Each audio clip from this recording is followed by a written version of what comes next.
What is up, Equine Edge family? Brady Klotz here with my co-host Mike Somich to bring you guys another week of Sam Houston racing. What's going on tonight, Mike? Sam Houston, that's what's going on. Everything else canceled, dude. So we're left with our one-track Sam Houston action. We got some little college basketball action going, and then maybe talk a little Fairgrounds over the weekend, talk a little NFL playoffs. Absolutely. Hey, guys, we can't control the weather. We can just control the handicapping. Unfortunately, Charlestown had to cancel their card again tonight. We'll keep on hoping in future weeks that we can get a couple of cards for you guys for night racing. But shout out to any other track that maybe wants to run in the evening because we want to play. Yeah, we're here. So we're waiting. Advantage Sam Houston. We've got a little bonus race here. The 7th has had a little delay. They were in the paddock for quite a while, so we didn't think we were going to get this race off. But, Mike, we're loading the gate right now. What can we tell the viewers about how this race is going to pan out? I like the 3 and the 7. The 3's out of the Diodoro barn. You wouldn't be getting 5-2 if we had a better outing last time, but the horse absolutely stopped. So I think that 5-2 price is actually not bad. 7 quick. I like was morning line 9-2, but 2-1's a little short for me. So I like the 3 over the 7. Price wise, I actually used the 4 here in some of my pick 5s to start out. Longest shot on the board, 17-1, but I'm heavy on the 3 in the pick 5s. There we go. Rye Eccleberry, I really like using him at Sam Houston. We got Elliott riding the 7. So here we go. Good luck to anybody if you have a pick 5 going. Shout out to Oldie. Oldie's in the house. Hey, chalkers. No chalk tonight, Oldie. We're going to beat every favorite, hopefully. Pedlo, Alex. Alex likes the 5 here. Good luck, Alex, if you're playing the 5. And then Oldie is one-track mind. Hey, same, bro. Gulfstream, man. That's my one-track mind. It's been an interesting night from Sam Houston so far. We had a 25-1 shot, one of the 5-horse field stakes races. We had a 14-1 shot off a 9-2 morning line that won, I think it was the 5th. So been a little crazy already here at Sam Houston. All right. Looks like your 3 got out really well. This is the Diodoro. Bernie's in front by 2 lengths at once. Quick. Yeah, I actually thought he would catch pressure here, but the 7 didn't break as well as he did, and he kind of cleared pretty quickly here. And if he gets rail position on the turn, he's looking like he's going pretty good out there too. Looks like you've got 3-1 on him. The one dual entry actually went off favorite at 5-2, and so we'll see if any of that changes. But he looks pretty comfortable in the front end. I don't see any issue here if he can't finish. It's just not his day. Yeah, and he's used to going a mile, so cutting back here should actually benefit him, assuming that he's not using too much gas to get out there. But he looks pretty comfortable out there still. And the 7's dropped anchor. The 1A looks like the only one with a shot. 4 is trying to get going from the back, but I think he's got too much work to do here. But Bernie has had a comfortable lead since the first few strides. Bye-bye. Is that the 7 coming for second on the inside, potentially? 7, yeah, 7 trying to get through. Come on, I'm happy with the 3 winning. It would have been nice if we got the 7 or the 4 in second, but we'll take that. Yeah. All right. Great call there, Mike. 3-1 to start off the night there. I'm sure you singled him in a few tickets, but that was never in question. Kind of went out and went 22, 45. Just kind of did it his own way. Nobody else pressured him. And, that's huge when you can just walk the dog on the front end like that. Yeah, I love horses that are speed horses that I think can clear when they're cutting back. So when you have a horse like him going a mile consistently and cutting back here to a shorter distance, this was 6 furlongs. If he can clear, it's awfully tough to run that type of horse down because they have more stamina. They're used to going further. So as long as the fractions don't speed up drastically, it's not that tough for these type of horses to go on with it. All right. Boom. Oldie will take that one there. Easy winner. We like those easy ones that we don't have to sweat out. If we go to the Equine Edge pace numbers here, this is kind of what Mike was talking about. We had a 93 here on the pace number, which was huge, a huge advantage. And all the other horses didn't really press. And according to the pace number, the need the lead type was the entry, and neither of them pressed the lead either. So the 3 actually had a way easier lead, and you could have gotten that from a 11-point differential from the first horse to the second horse at first call.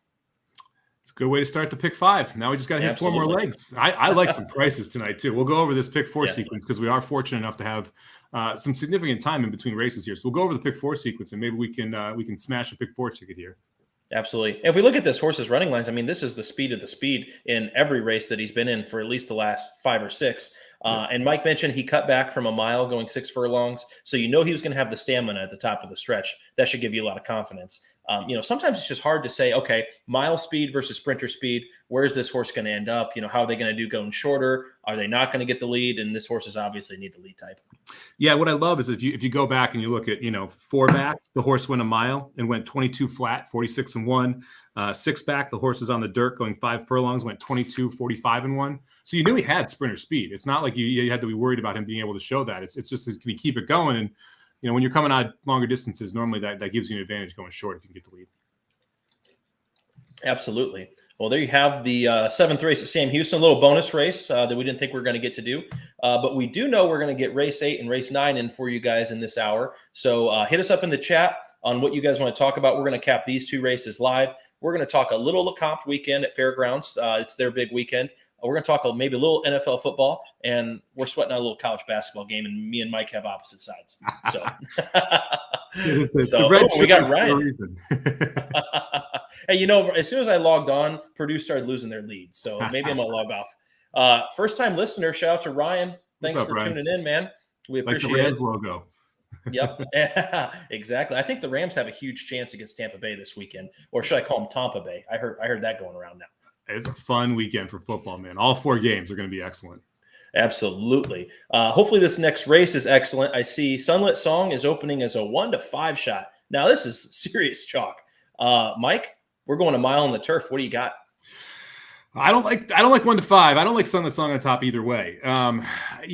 This turf course, you want to be close to the pace. This is not one that you can come from way off it. And, one of the things I always do when I'm using Equinedge as a tool here to handicap, first thing I sort by is that pace algorithm, right? So when you pop that pace algorithm right there, 1-5 with that 14 number, I mean, he's going to launch from way out of it. Now, he has been facing tougher fields. His numbers fit. It makes sense for this horse to fit here, but it just at 1-5, it's awfully hard to swallow this horse coming off the pace. I'd much rather have a horse who's going to be more forwardly placed. And you look at like the win percentage algorithm, it's screaming Kanai Bob, 33% win chance, 7-1 odds. I mean, that's a huge advantage over 43 at 1-5. If you just pretty easy math there, it makes a lot more sense. And when you actually look at the form too, I ended up with Kanai Bob on top. I think he is the horse that's going to be close to the pace, that has the best chance of getting the job done. I will be interested to see how this kind of sorts out early in the race. I agree that the 2 horse is probably your speed of the speed, but I think the 6 can sit right behind him and get an awfully good trip. I also love Echoberry on this turf course. He's one of those guys when Echoberry is on either the Canterbury turf course or the Sam Houston turf course, I pay extra attention to that horse. No, good points. I used the 6 on top as well. When I was looking at this race, I looked at the 9 horse is a warrior. 7-year-old gelding. Most of these horses are geldings in this race and older horses, 6 and 7 years old. But if we're looking at a price perspective, I always like looking at seeing what the track morning line is, 3-1 on Kanai Bob, and then what the EE morning line is. And if it's a little bit lower, that's an advantage for me. If the EE morning line is higher than the track morning line, then I don't look at it as much. I use it as a toss sometimes. And you're getting 7-1, 33% win, which is the win percentage of most even money shots or odds on horses. And so we're upgrading there. We're going to have a little bit better of a trip, I think, than what the favorite's going to have. The favorite's going to have to come from the clouds, as Trevor Denman would say. But the 6 should be sitting about 3rd or 4th here. We have a ton of speed up front. We have a couple of horses, 3 horses actually, that need the lead according to the EE pace number. And like you said, you get Echoberry. It's the 2nd EE pick. If we look at the races that Kanai Bob is also coming out of, they're a lot tougher SORs than a lot of this field that he's facing. Proven winner. I just like everything about this 6 horse, and I didn't think I was going to get 7-1. Maybe those prices will come down a little bit come post time. Haven't looked at the will pays yet, but me and Mike are both all over this 6 Kanai Bob here. I don't want to bet a 1-5 shot that's closing. I'll tell you that. If I'm a front runner and I'm a favorite odds on, I feel a lot better than if I am not going to have to endure traffic trouble. Yeah. I just meandered over to the will pays, and it looks like the 9 should go off around 4-5. I think that's what you're going to end up seeing.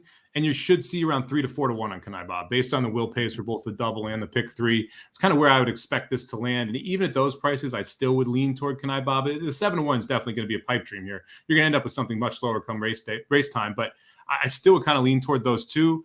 For me, the other horse that's in contention here is Mujab Jr., which to me, is again one of those horses that's really tough to support. He's going to be even further behind than Sunlit Song here. But from a numbers perspective and a class perspective, he's the one that I would kind of lean toward next. But to me, I think Can I Bob is clear the play here in this spot. And then you use, I have Sunlit Song in one of my pick fives, but I'm mainly going through Can I Bob here.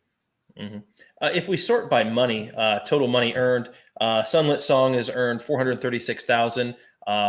Pretty much towers over this field in lifetime earnings, especially on the turf earnings. I like sorting by that tab too, so you can see what horses have done better hitting the board on the turf versus any other surface. And we see Sunlit Song has 12 wins for 31 starts, so lifetime about 1/3. So Can I Bob, not as experienced quite, but still up there. I don't know. This is a kind of a wide open race if you go away from the favorite, but me and Mike are both landing on the 6 Can I Bob. Let us know who you guys have in the chat. We still have 17 minutes to post here. And so we've got plenty of time to talk this race, or we can talk maybe a daily double into the next. I know you're live in the pick 5, Mike. Yeah, let's try through the pick 4 for people here. This starts the pick 4. So let's see if we could run through all 4 of these here. In this first leg, for me, I have most of my pick 5s are single through Can I Bob here. Like I said, I have one ticket that's 6-9. There we go. That's what the ticket generator came up with right away. So I always like seeing that kind of, if we get beat by the favorite, we get beat by the favorite. In a lot of scenarios, I will toss a odds on chalk that I don't like. In this scenario, I don't want to toss because I think it's a 2-horse race. Personally, this isn't a situation where I'm going 6 deep and I'm not using the favorite. When I'm just going 2 deep, I have no problem using a 4 to 5 shot with my 4 to 1. Well, I like 4 horses that are over 10 to 1 in the last 2 legs too. So if you can go short and you use the favorite here, but you're using prices later and you're not spending a bunch of money, that's not a bad ticket construction either, because you can go shorter, include the favorite, and then try and find prices in other spots if you want to go after it in that manner too. So I don't hate that either. So let's jump here to the second race. Where were you looking here in the second race? Yeah, so we're going 6 furlongs here. So we're getting off the turf, going back to the dirt for the 9th at Sam Houston. First thing I'm going to do is I'm going to sort by pace, which is the first thing that I always do. And I see Sam's time comes up first. He's going to be the EE morning line favorite at 6-5.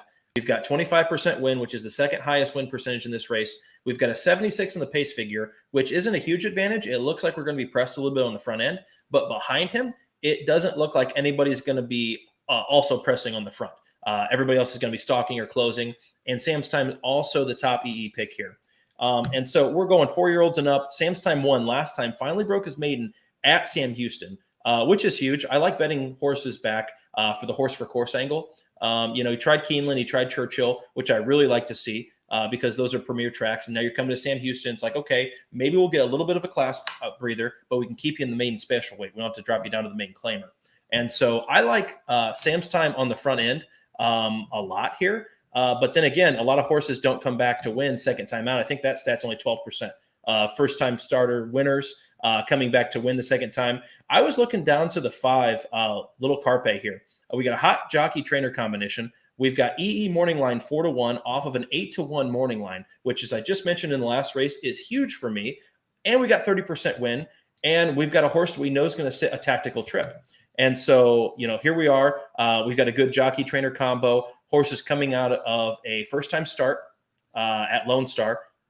Now we're jumping up a little bit, but it looked like that maiden special weight was a pretty good race as it came back a 52 SOR. So it gives me confidence this horse is actually facing good maidens rather than beating up on a lot of punks, at some other track.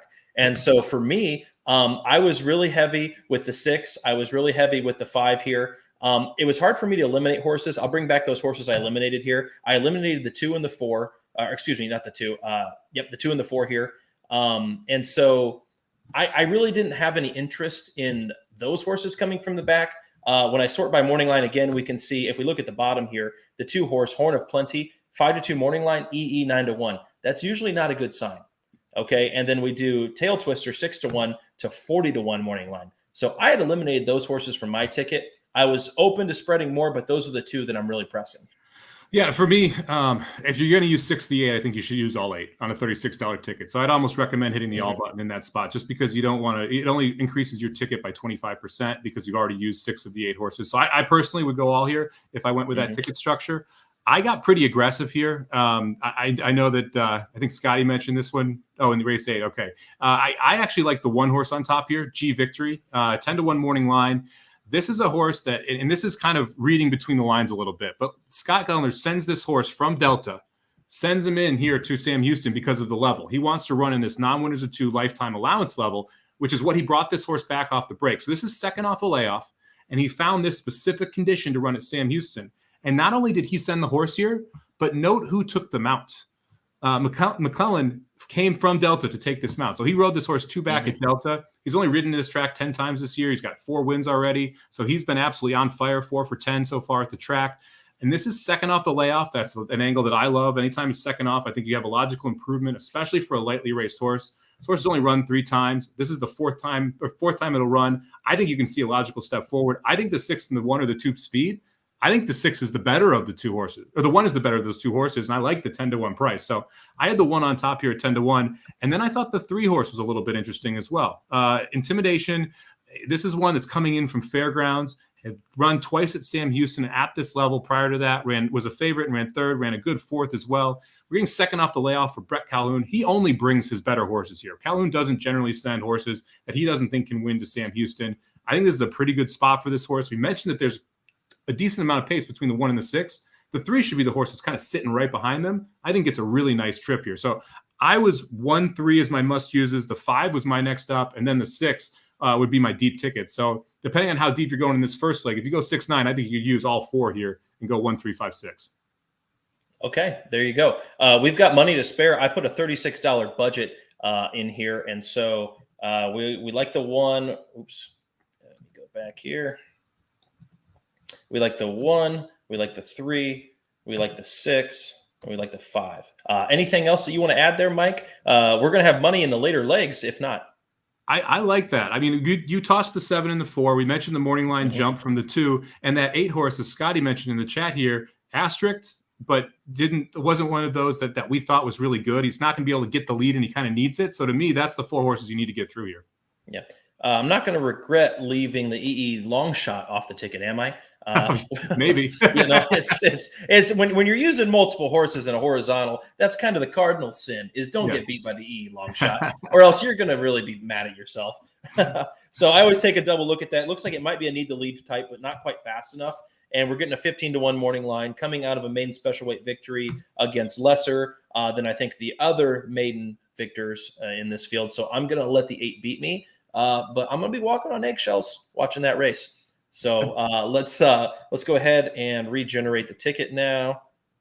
This is an awesome feature with Equine Edge, the ticket generation. I think the ticket book is coming. I was talking to Mike and Scotty the other day that I think we're still working on that. So that way you can kind of chart your tickets over, a number of days, weeks, and you can kind of see how you're doing from that perspective. It's always good to keep track about how you're doing. Mike, what do you do to keep track to know that you're a positive ROI horse player? I have a spreadsheet, and I like that because I can then sort by bet type, racetrack. So I have essentially a tab for each racetrack I bet, and then but depending on the bet type, I formulate it out. So I have a main page which will tell me racetrack ROI, bet type ROI, the whole deal of it, so that I also have level. So like if I'm betting exact as wins, I'll put the level. So it's claiming, is it stakes, what it is. So I can see where I have the best success. I mark turf or dirt as well, sprint or route, so that I have a good idea of where my kind of sweet spots are, if you will. Absolutely. Dustin Jameson, I almost thought that was Dustin Johnson. I was like, okay, we got a PGA Tour winner tuning into the show. Do you guys handicap only with EE? Any old style PP handicapping for either of you? Dustin, great question. And, everybody does it a little bit differently. And so we've all got our process. The first thing that I look for is, okay, who's entered in the race? Okay. Then what I do is I come to Equine Edge and I start my kind of pre-handicapping. Because until day of, like an hour before the race, we don't know what scratches are. And so you can kind of do your pre-handicapping. I like to be well prepared. I'll handicap 2 or 3 days before a race. I know some guys handicap on the spot. Like Scotty's very good at handicapping on the spot. He doesn't need a whole lot of time, but he's that good. And so I'll handicap 2 or 3 days in advance. I'll start watching replays as well. And so I think where Equine Edge is going is to kind of be a holistic approach to handle mostly all of your handicapping needs. And so I'm an Equine Edge and I'm a replay guy. That's what I do. And I like looking at, I like comparing the Equine Edge pace figures to other figures as well. And I found that man, they're pretty darn sharp right now. Yeah, I use DRF, and I go through kind of the traditional form about 2-3 days in advance whenever the morning line odds generally come out. And then race day, I go through Equinedge, and I will essentially create my wagers off of that. I'll go back and look at horses again a second time, sort by the pace. I'm a big pace guy, so that's something I care about a lot. Sort by the pace, see if I missed something there. So I kind of use Equinedge as my 1B tool. My 1A tool is the one that I go to the day before, and then the 1B tool is the one the day of. So day of handicapping, it's almost all Equinedge for me.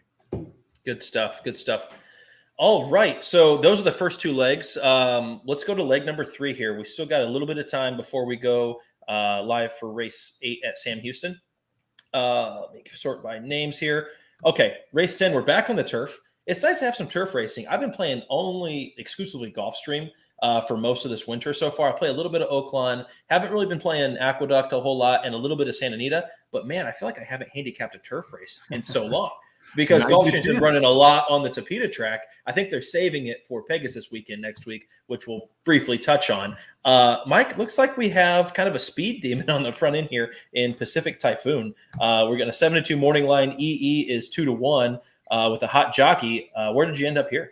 I had Pacific Typhoon on top. I think that pace advantage is going to prove the difference here. You get Luzzy, who's one of the top jockeys there at Sam Houston, and I'm a big Austin Gustafson fan. He's the trainer on this mount. He's 33% at the meet, 22% for the year overall. These two team up at 20% at Sam Houston right now, 18% overall. I just think this is the best horse in the race. This is the lowest level this horse has run at. You've seen him in $30,000 claimers. He ran in a state bred stakes last 2 back on the turf.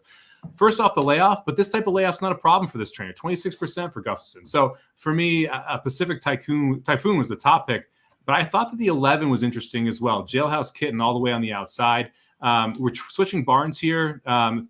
This trainer, Cesar Guava, has had 9 starters so far, with 3 of the 9 winning, first time in his barn.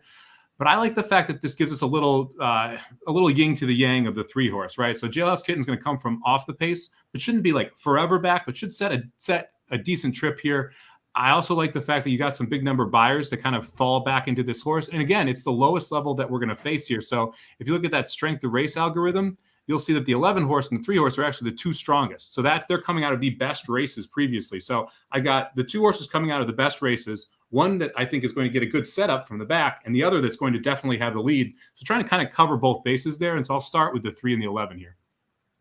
No, absolutely. Good points there on Jailhouse Kitten. Remember to scroll down, guys, because I found that sometimes I don't look down far enough when I'm handicapping, and you might miss an outside horse. And so sorting it by the different algorithms, always a smart move. That way you don't miss Jailhouse Kitten. Hardly any on the pace number here, so she's going to be coming flying late down the center of the track here. I do have the 3 and the 11. I had to give the 10 a look here. Anytime I see a lower morning line, like I mentioned 2 races ago, we're less than half of the track morning line, 5-1. We're at 2-1 here on EE. The SOR numbers fit here. This horse kind of just runs his race every single time. And it's almost like, when is this horse finally going to break through? Rye Uckleberry and Carl Broberg team up very well together. I would be absolutely scared. I mean, this is like leaving Ortiz off your ticket if you're not using the 10. Use the 10 defensively. Maybe not on top, but, it's the first EE pick here. We got 21 win percent. I could make a case for this horse getting back to turf now again. In his turf starts, he did okay. Looks like they took a few shots with him. And so I'm definitely going to be using the 10. I also wanted to look at this armchair jockey. I'm very familiar with this horse. This horse, I feel like, has ran everywhere. So he was in New York, literally, there's a Gulfstream, everywhere. And this horse has beat me so many times. Interesting. They've been going super long with this horse, and now they're shortening back up to a mile. And so we know the horse is probably going to be fit. It's going to have a lot of stamina from going 1.5 miles, going 11 furlongs here. We're shortening up. We're getting a little bit sharper. Maybe they're trying to wake this horse up. Danny Pish, good trainer at Sam Houston. So this was a leg that I wasn't as confident in singling, that I wanted to spread a little bit here. And so I'd be fine going 1, 3, 10, 11, unless you saw anything else you wanted to add. Let's throw the 4 in at 12-1 too. I think this Comedian. I think Comedian's got a little bit of a chance. This horse has run on the dirt the last 4 times. If you go back to some of the turf efforts, though, back March 21, you had back-to-back turf races that would demolish this field. You actually have 3 of them back to back to back that would beat this field, including 2 efforts at Fairgrounds. It's actually won a $15,000 claimer at Fairgrounds, which is about what I would say that the kind of this specific level here, the non-winners or $10,000 optional claimer level is here at Sam Houston. And this is Into Mischief. And this was also claimed by Sarah Davidson, who I actually think is a pretty good trainer down there at Sam Houston. She claimed it 2 back for $5,000, protected it in a $37,000 non-winners of 1 allowance, and then came back and protected it again and wanted to try turf. So she thinks there's something here. Anytime you see Into Mischief, they can handle either dirt or turf. 12-1. And look, the algorithm, the win percentage kind of agrees with this as well. You got a 12-1 shot sitting there at 11% win percentage. Theoretically, that's a profitable horse in the long term because 12 times 11, it's going to be pretty good for you. You're getting about $132 back for every $100 you bet. That's great math, Mike. Thank you. I'm here for you. Comedian. There we go. This horse, the only problem I have with the 4 is look how much money these burn. He is just lighting it on fire, Benjamin after Benjamin. At least he's lighting it on fire on dirt and not on turf. He's out of Into Mischief. Let's sort by the GSR tab here. Okay, he's got a decent GSR. We can make a case for it. We can definitely make a case for it. So let's go. Okay. 1, 3, 4, 10, 11. All right. I think you need to check. Nope, that was the other one. Yep. There we go. Okay. Boom, lock it up. Don't forget to lock it. Okay, regenerate ticket. Ooh, so we might have to spend $40 unless we're singling in the last leg. Looks like, how close are they? Looks like they're still in the paddock, or are they on the track now? Okay, they're walking onto the track. So let's each pick one top pick in the last race. We'll play that $40 ticket. Sure, here we go. So I'm going to readjust this to $40, get the ticket generator going. It's the best feature ever.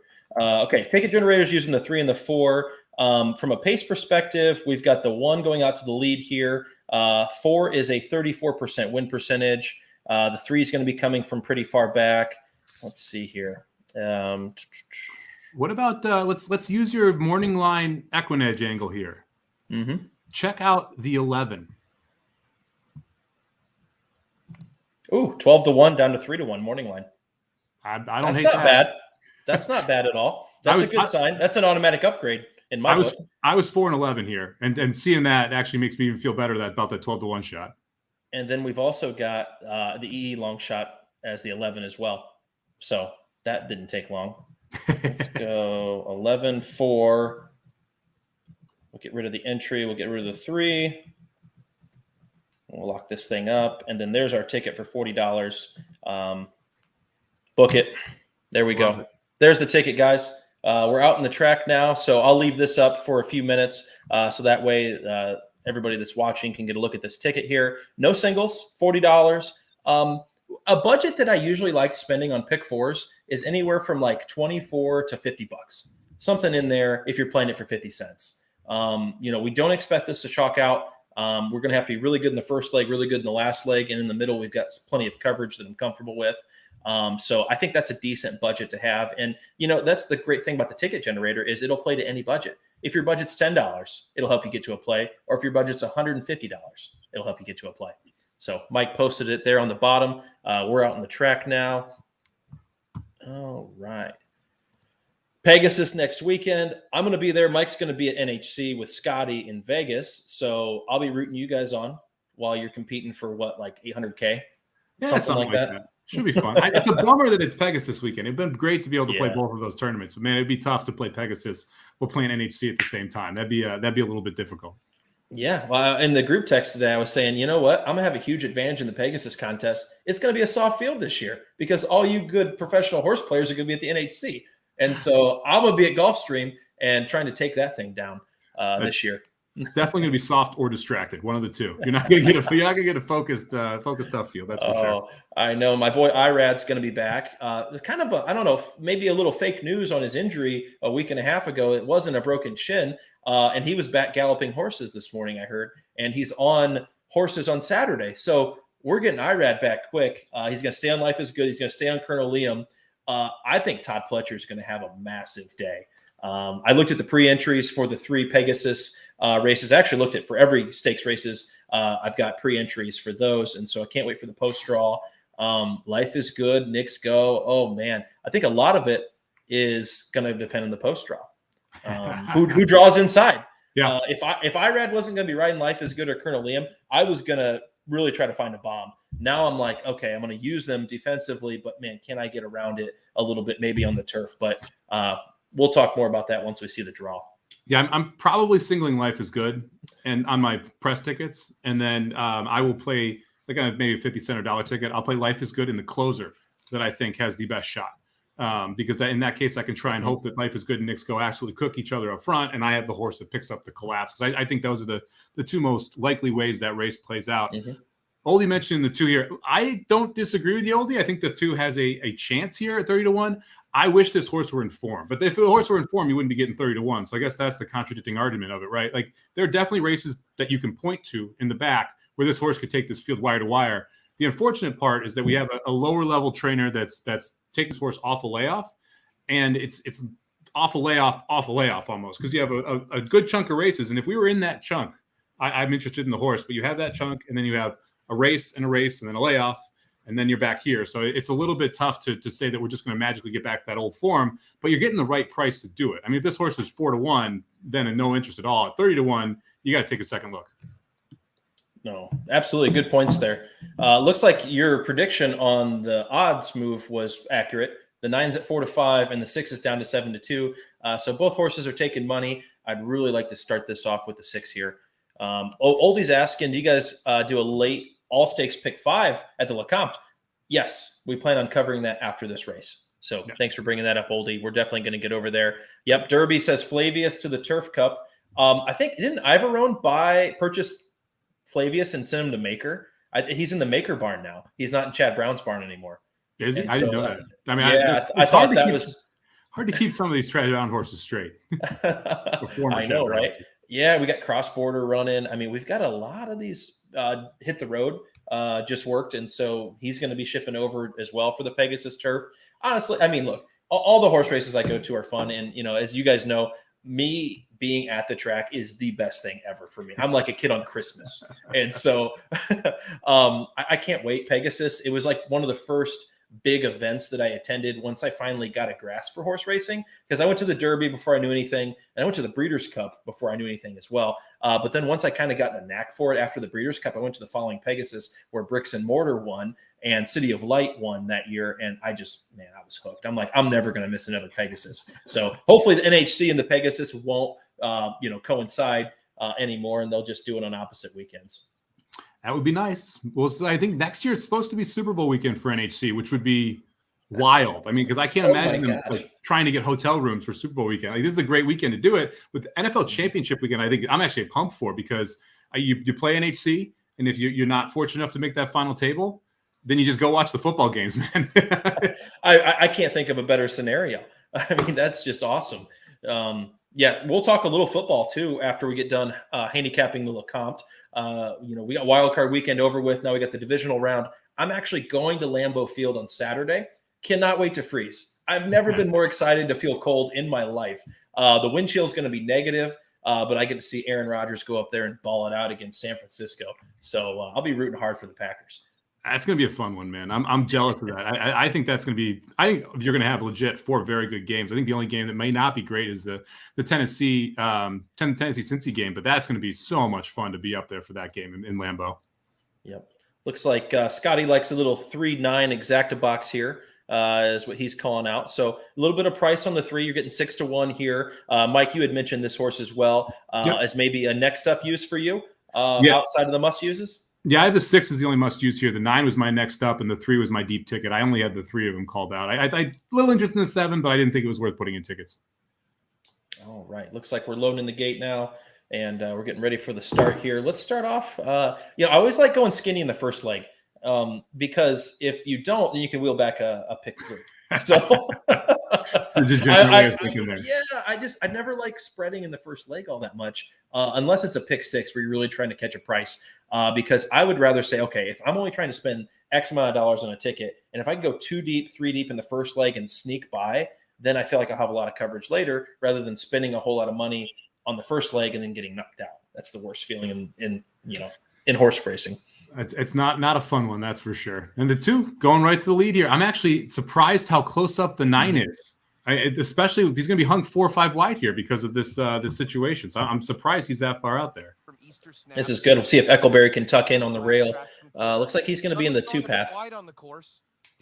This is a great setup for oldies too here. I mean, this is exactly what you want. He's clear and has absolutely no excuse to not get it done. 23 is not fast for him early. 35-1 as well, but the 2-horse was a 99 on the equine edge pace figure, and it shows right here. This horse is pretty fast. Looks like the 5s pressed him a little bit, so maybe some cheap speed up front is what I'm going to go with. The 5-horse also had an asterisk by him on the pace number as a need the lead type as well, so go figure. Yeah, it's going to be interesting here on how this plays out. I mean, your 2 favorites are the 6 and the 9. The 6 generally wants to be more forwardly placed. 9 usually wants to be further back.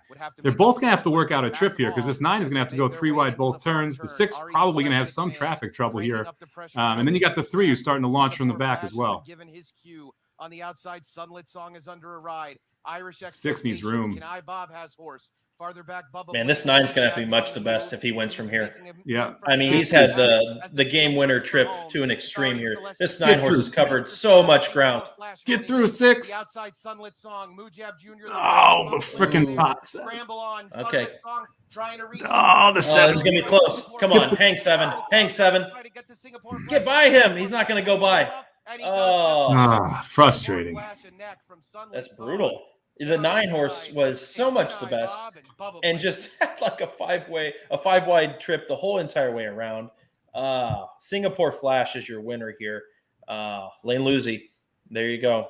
Should have put him on the tickets. That was the next one up. Oh, well, what can you do? Yeah, the 9 being that close was really surprising to me. I mean, you'd expect him to be mid to back pack, let alone but being 4 wide in the first turn. That was just not good. I mean, especially when you knew there was going to be some pace in this spot. Like you knew that there was going to be some horses moving up front. And Kenai Bob had nowhere to go as well. I mean, he had every chance here, though. I kind of, if he had enough force, he should have gotten it done here. But he was in tight around the turn, and he was in tight up top of the stretch. And I hate having that inside horse trying to pass horses too. I'd much rather be out in the clear and rolling like that 8 is, or like the 9 even is there. Yeah. Well, the 9 was kind of taken out of his element. So.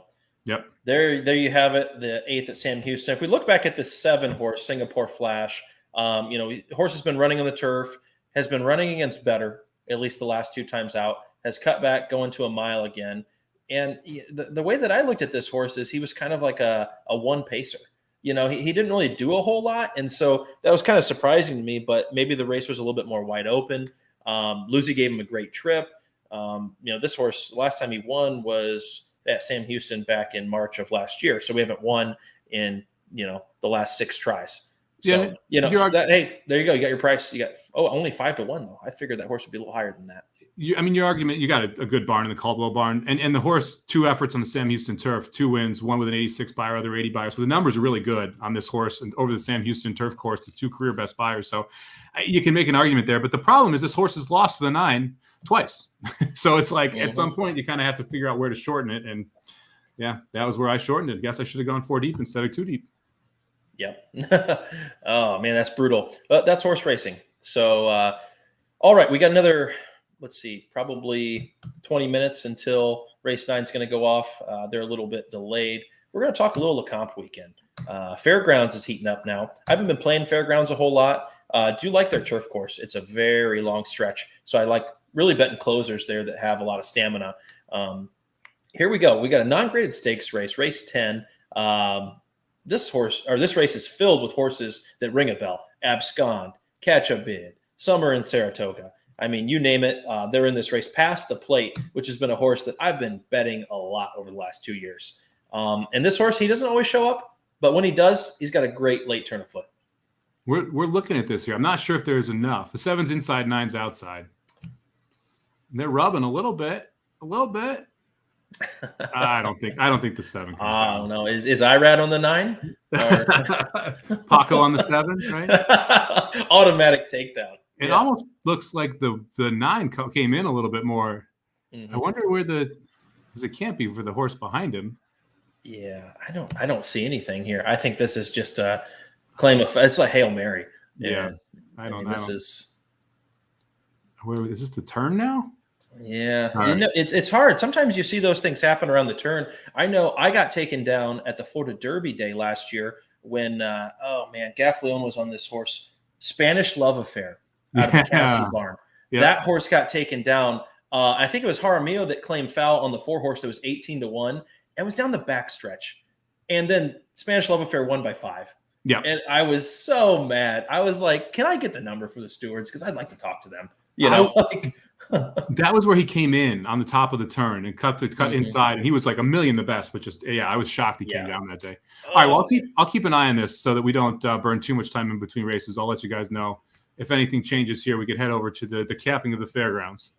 Absolutely. So Fairgrounds race 10, we're going a mile and a 16th on the turf here for mares 4-year-old and up. Man, this is a great race.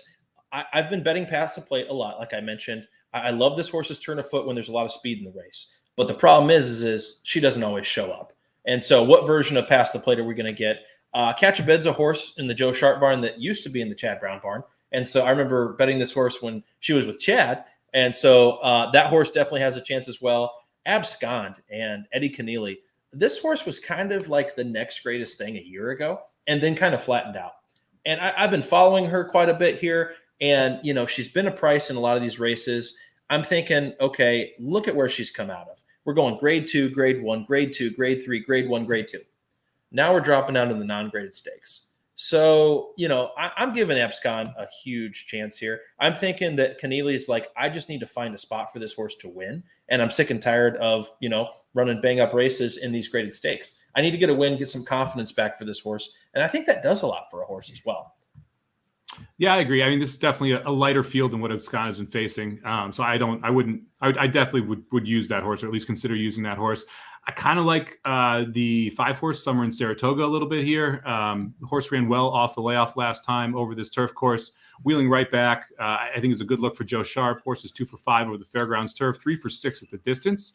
So clearly likes both the course and the distance, and just seems to be getting better. I mean, it just throughout the entire all of last year, the horse kind of took small step forward after small step forward. If we can continue that progression, makes a ton of sense here. But I do agree that Abscond looks tough as well. Absolutely. The Summer in Saratoga horse has beat me so many times and at decent prices too.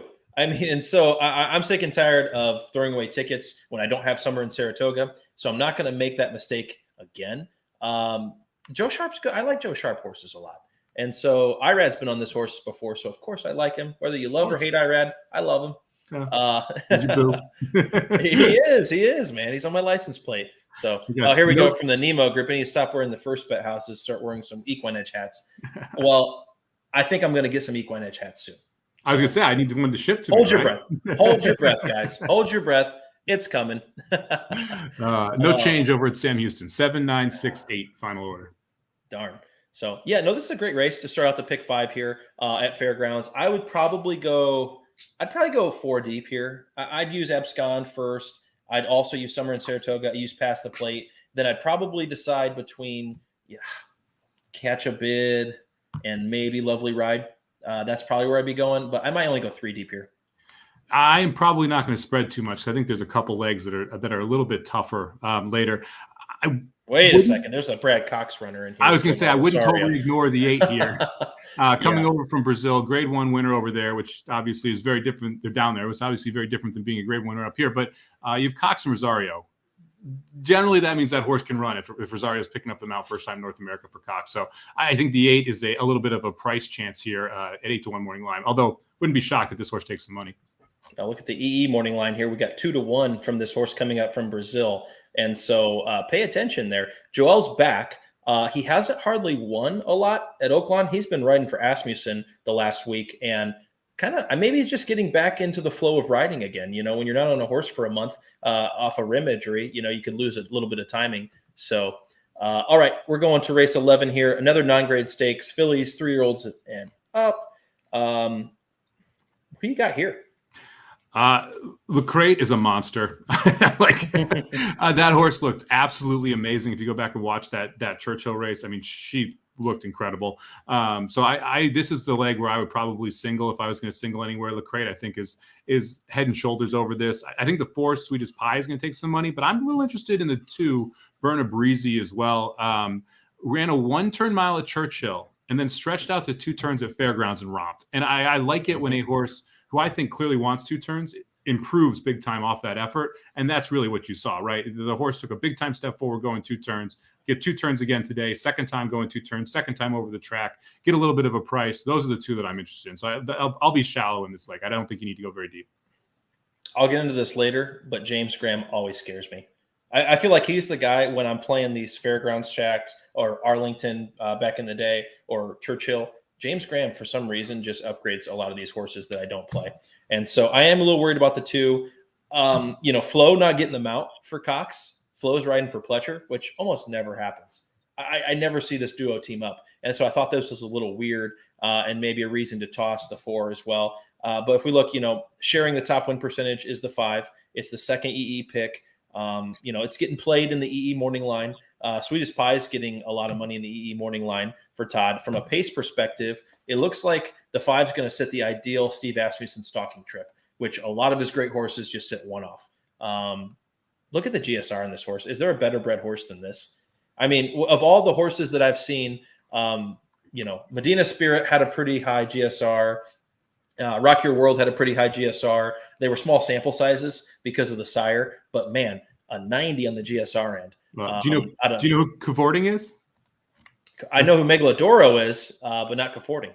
Cavorting is a multiple grade 1 winner. She won the Personal Ensign, the Ogden Phillips, the Ruffian, all in her 4-year-old season, I think it was. And she's got, I believe it's one other. Let me see if I can find. Yeah, Clairiere. This is a half sister to Clairiere. Never heard of her? There you go. Yes, the breeding is exceptional. If you haven't heard of her, you didn't pay attention to racing for the last 365 So this days. is the second child out of Cavorting, who's a multiple grade 1 winner. And Clairiere is the other one. So yeah, pretty well-bred horse here. Yep. I looked at Fanny and Freddie a little bit, like Alstall a lot.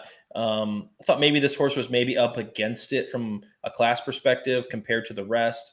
And so I'm going to let this filly beat me. But I would probably be singling the 5 as well here. I don't think I'd think twice about it. Okay, let's go to race 12 now. Race 12, a lot of another, familiar names. Again, we're going a 1.16 on the turf.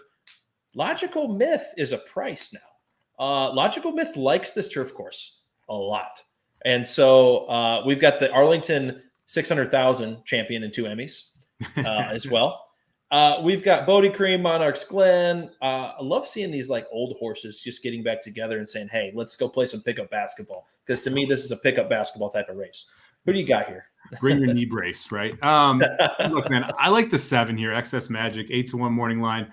Raylu Gutierrez has been absolutely dominating Fairgrounds, getting like 4 winners a day. It's been absolutely ridiculous. This is one of the younger horses in here. This is the 16-year-old with hops in the pickup game, who's still on the come up. And that's really why I end up liking this horse. This horse has a lot of room to improve, where we've kind of seen the best of what some of these horses here have to offer.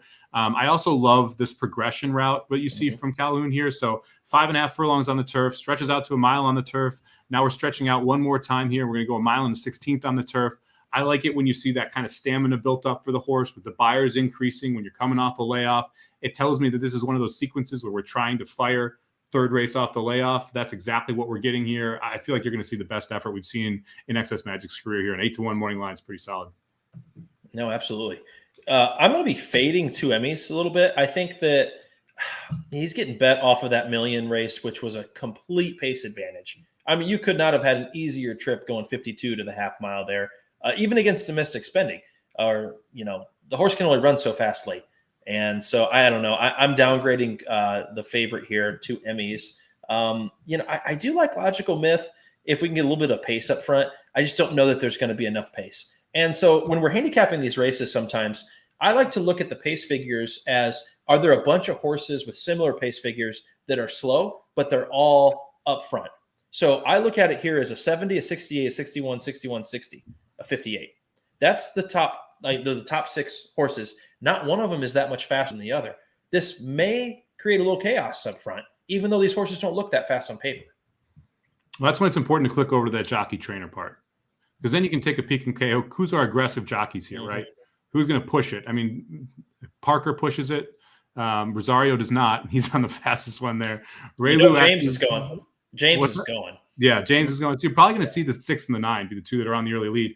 I just don't think 2 Emmys as an early leader. I mean, look, the fake Arlington Million, the Mr. D, much longer race. The pace was much slower out front. This is going to be much faster, going a mile and at 16th. You're going to see these horses going, 23 and change, maybe low 24, 27, somewhere in that range, or 47, somewhere in that range. It's a lot faster than what 2 Emmys has had to do the last few times out. Yep. No, absolutely. Kind of a wide open race to me now. I like Logical Myth. I think the price is going to be right on him. If there is a pace, that's my closer. If there's a pace meltdown, I could see Logical Myth. I think drawing the 1 hole is an advantage for him because he drew the 1 hole last year when he won this time of the year. And so he won, I think, February of last year, right around this time. We'll see here. Would have been, I think he drew inside on one of those races at Fairgrounds. Might have been in January. I can't see that far back. But he likes the rail. And so that's my price play. I think he's probably going to be 20-1 against this field. And so either you use them underneath or use them on top in some 50-cent tickets. But other than that, if I'm fading 2 Emmys, I looked at Own Agenda a little bit to become closing. I like Cherie DeVoe, Colby Hernandez combination here. Cherie used to train for Chad Brown, I believe. Was one of his assistants. Judd Mott bred this horse. So there's a lot of positive here. The horse took money and won last time out. I think this is a logical upgrade in class now that we won last time out. And so I'm probably spreading quite a bit in this rig. I mean, we'll see what scratches come out, but I'm on Logical Myth as a price. Yeah, for me, I think it was 3, 4, 7 in my pick 4. We did this sequence for the Magic Mike show on Monday. So if you want to check out a full pick 4 ticket for me, check out the Magic Mike show from the Monday episode. And I was 3, 4, 7 here. 3, 4, 7. There you go. All right, we'll move on to race number 13 here. Familiar name, Mandaloun. Hey, are you the Derby winner or are you not? We'll know in about a year and a half. Or maybe never. Yeah. Grade 3, going to mile and 16th, Louisiana Stakes.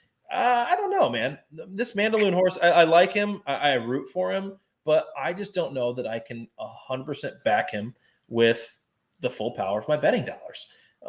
This horse ran really well in the Pegasus at Monmouth, came out of a second place finish, allegedly at the Derby, and then was placed first in the Haskell via DQ. And I believe that was Hot Rod Charlie that was disqualified. And so, I always like seeing that. The horse was given a win, but he didn't really win. And so, I don't know. I looked at Chess Chief here on the inside as a horse to potentially upset here. You mentioned Raylu Gutierrez is riding out of his mind right now, especially at Fairgrounds. So he's going to have the track knowledge. He's going to have the 1 post, which I don't think is going to be a bad thing because he was going to just tuck in and go inside anyway and sit probably in the 4 or the 5 path in this race. Could you beat Mandaloun here? Yeah, I actually like the other Cox on top. I think it's interesting that you're seeing Warrant in this spot. This horse needs a little pace to run into, comes from a little bit further back, but he is one of those horses that's just kind of gotten better and better and better with each start. I saw this horse win. Unfortunately, I had the horse that ran second, Mr. Wireless, to him at Lone Star. I think that was the Lone Star Millions tournament day. But he ends up running pretty big there, goes back, runs second in the West Virginia Derby, comes back and wins the Oklahoma Derby. Now we got him wheeling back here, first start. I love Constitution horses. I love that 4-year-old season. I think it's a great time to take steps forward. I think it's really interesting that you have Brad Cox with Mandaloun, an even money favorite, deciding to put Warrant in here. And we're getting 12-1 on Warrant, and we're getting even money on Mandaloun. I think both of them could be awfully live. I think the other thing is look, Mandaloun's not pointing for this grade 3. This is Mandaloun's start of his campaign. Same with Midnight Bourbon. This isn't the reason they're running. They're looking to get better and better and better throughout this process. This race matters a lot more for Warrant, where he could be keyed up out of the Coxborn versus Mandaloun being keyed up, because this may be where he was pointing for a long time. I think you could see a logical step forward here. And if you see a big time step forward, I think Warrant fits with this field, and 12-1 is a huge overlay. There you go. Yeah, Midnight Bourbon, I'm kind of done. It's like, Midnight Bourbon is the Notre Dame of horse racing. They will go toe-to-toe with a good team, but then they'll play to their level if they're playing an average or below average team or a terrible team. They'll play to their level. They play to their competition. I feel like Midnight Bourbon just kind of plays to his competition. Well, he and Hot Rod Charlie, to me, it's like, what do you want them to do? They're just not as good as the other horses they're running. They consistently run in grade 1s and run second. I mean, you look at who is Midnight Bourbon lost to? Maxfield, Hot Rod Charlie, Essential Quality, Hot Rod Charlie, Ron Bauer, Medina Spirit, Hot Rod Charlie, Mandaloun. That's before that, Jackie's Warrior. It's ridiculous. And so he's never been the best horse. So it's hard to make a case that he's not winning. He's just not good enough. And he'd probably win every grade 2 he entered, grade 3 he entered. But running in these grade 1 races against grade 1 horses are just not a great spot for him. And here he draws a tough field in a grade 3. It's just kind of unfortunate.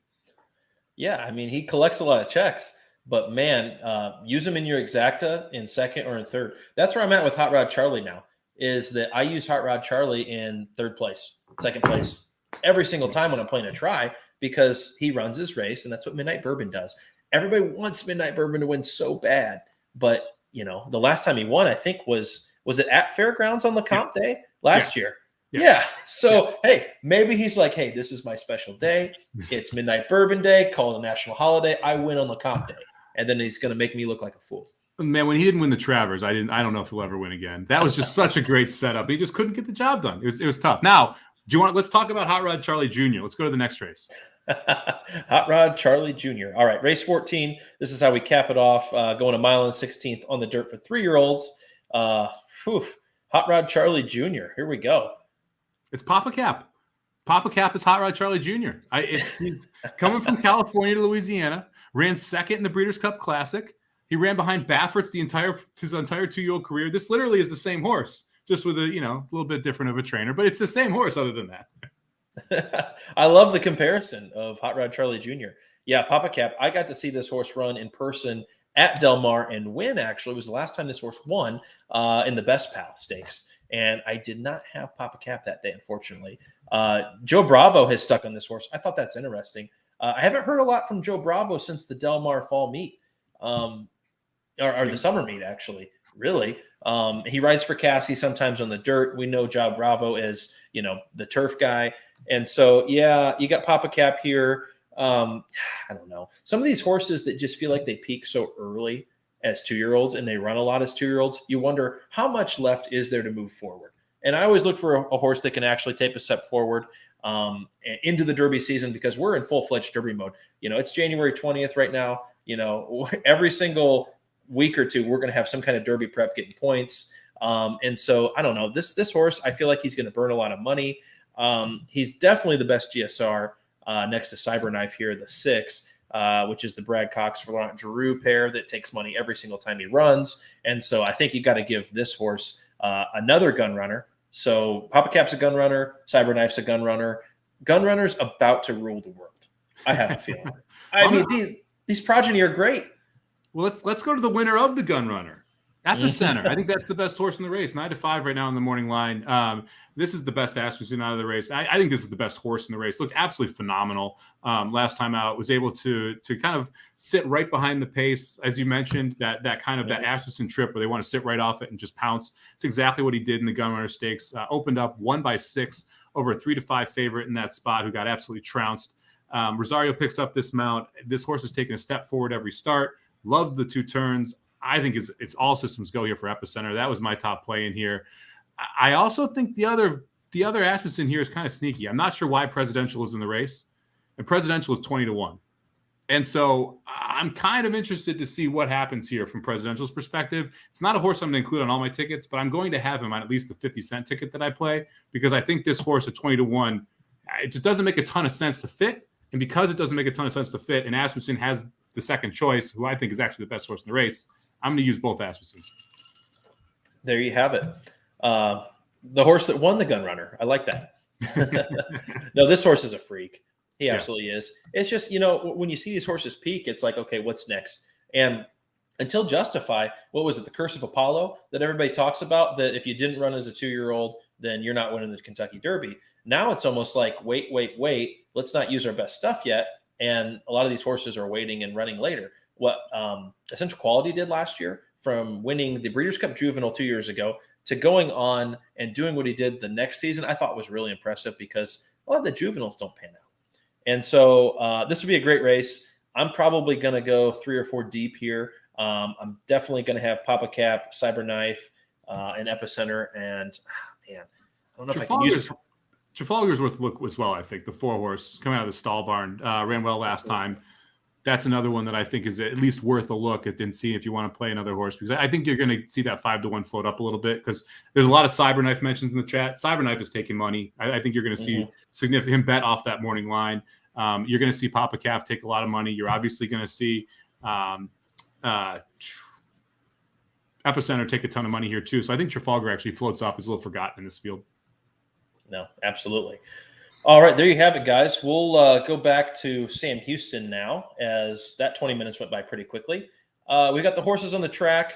We got NFL football this weekend, though, too. I'm excited. I'm going to Green Bay. Random shot that any Equine Edge subscriber or follower is going to be at Green Bay. Hit me up. Let's have a beer and cheer on the Packers. I think Jimmy Garoppolo's a little hurt, and I think Aaron Rodgers is his time. He's only got one Super Bowl, which is crazy to me. And he has a really hard time getting past the NFC Championship game, but I think he's going to get over the hump this year. I think you're going to see a loss, my friend. I think San Francisco is going to run the ball down their throat. The biggest concern for me is Jimmy G's shoulder and the defensive injuries that we saw last game. You need Bosa back if you're the 49ers, and you need Jimmy G to be able to at least threaten to throw the ball downfield so that play action game works. But if you could pick an opponent not to face and you were the Packers, you're picking the Niners. You don't want this game if you're the Packers. I'd rather be playing the Bucks this week or the Rams than the Niners. Yeah, no, it's gonna be a great game. Remember, the Niners just beat the Cowboys barely, and only because Dak didn't get that last throw. Right? God, that was such a Cowboys way to lose. What can you script it any better for how the Cowboys would? And I like the Cowboys, but man, that was just brutal to watch. Yeah, Rams. I think Rams could be dangerous at Tampa.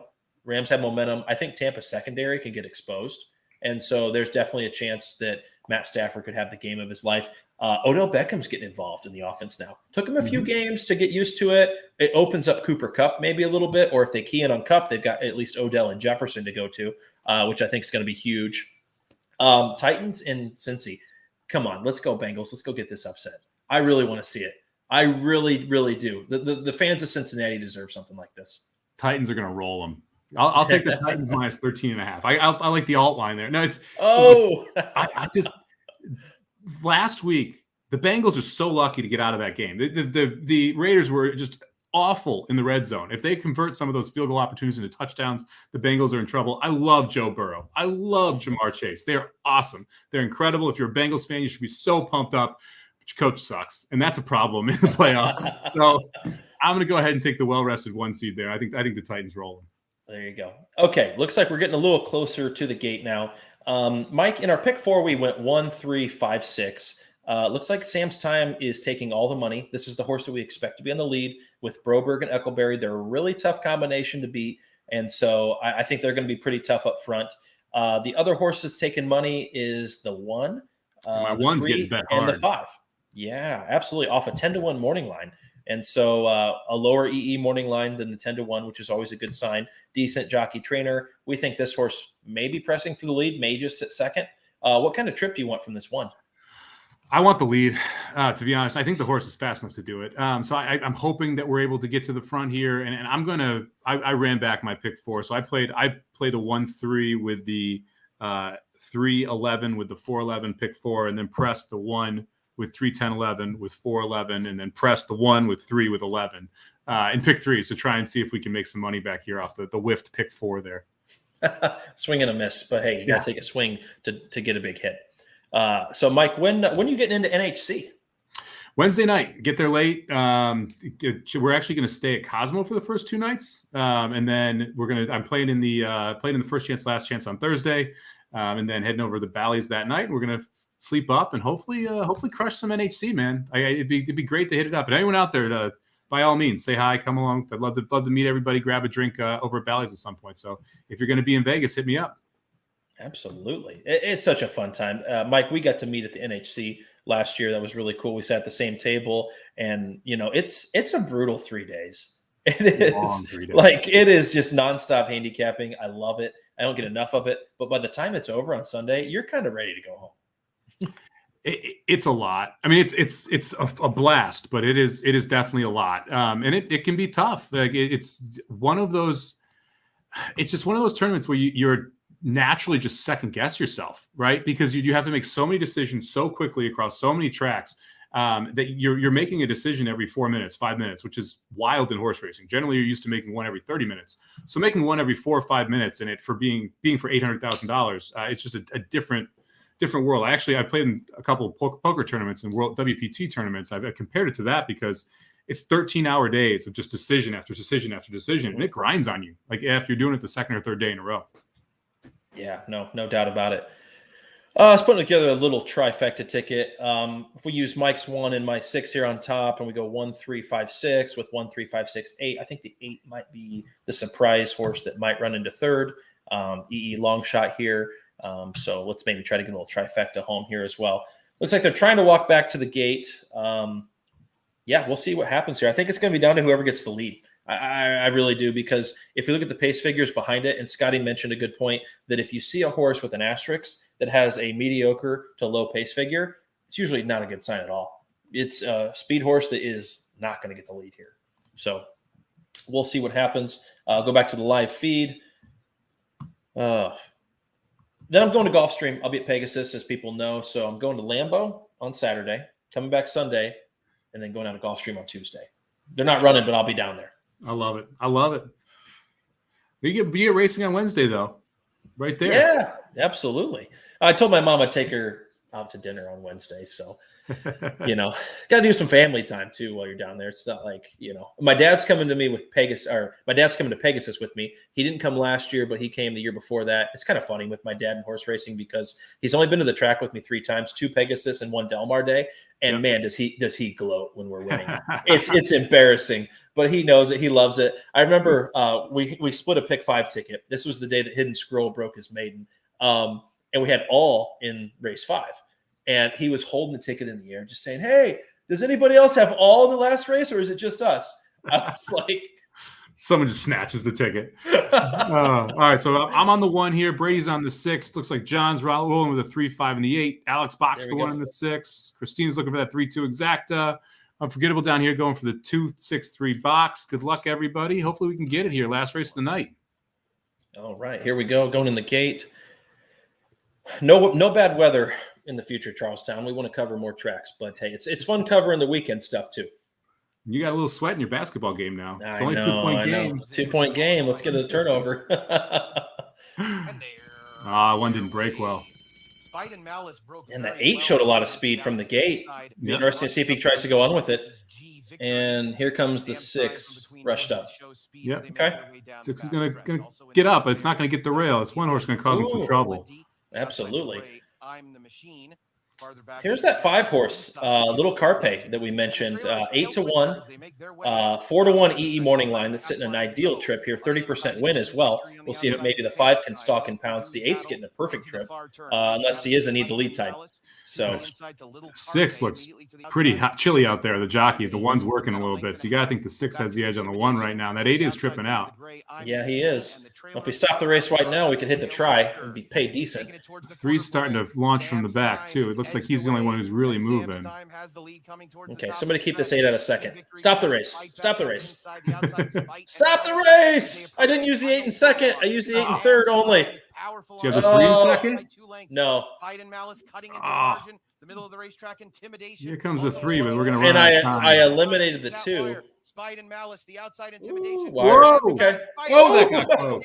That was close. I think the 6 held on. Sam's time. Oh, that got close. I thought the 3 didn't have a shot. I think the 2 of them, right? The 3 and the 6. I thought the 6 held as well. I gotta have so much respect for track announcers, because if they call it, like Beholder, like how did you know it was Beholder? Like, it was, it's so hard. PLO does a great job of it at Gulfstream. I couldn't have called that one. The outside horse looks like he had the momentum. I hope the 6 held on for our sake.